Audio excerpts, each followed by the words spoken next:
Assalomu alaykum va rahmatulloh aziz do'stlar, kanalimiz a'zolari. Sizlarga ko'rsatgan videosini qo'ygan 500 kvadratli yo'limizda o'rnatib berishga kelganmiz. Yoqib sinab beryapmiz. Xudo xohlasa yoqib qo'yganmiz. Hozir bu areshga ko'mir yoqishyapti.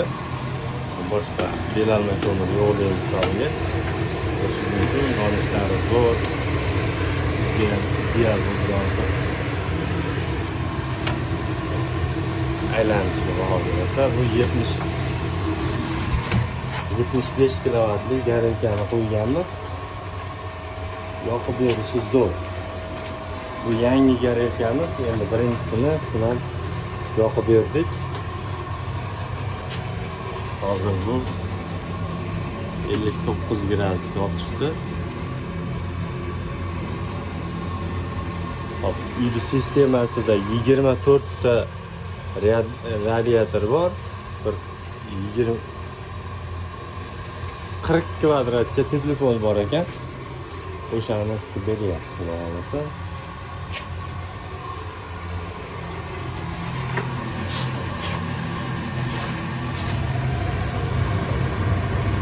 Kecha qora ko'mir yoqib sinab ko'rishgan, o'sha hisobiga ancha chang. Qora ko'mirda ko'p bo'ladi. Puli ham o'sha hisobiga puli ham ko'p. Hozir bunda tutun ko'p chiqar ekan bu ko'mirda. Shuning uchun bu tashqariga ko'p pul chiqaryapti. Maydasi ko'p ekan. Maydasi ko'p bo'lsa, shunaqa tashqariga ko'p pul chiqaradi.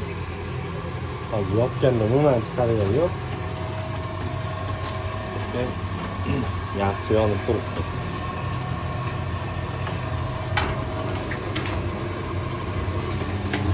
Ko'miri oddiy areshli ko'mir, maydasi ko'p ekan ichida. O'sha hisobiga bu yoqda ko'p pul chiqyapti. Bularga aytdik, belarni ko'mir yoqilmaydi. Belarni ko'mirni oddiy yoqishadi, xudo xolasa. Zo'r. Oxirigacha yetib boribdi. Kecha qora ko'mirda yoqishgan ekan. Uni olib tashladik. Oxirigacha yetib bormabdi, hisoblik. Ha? Hozir belalni, ana areshga yoqdik. Oxirigacha yetib borib 60 gradusga chiqadi.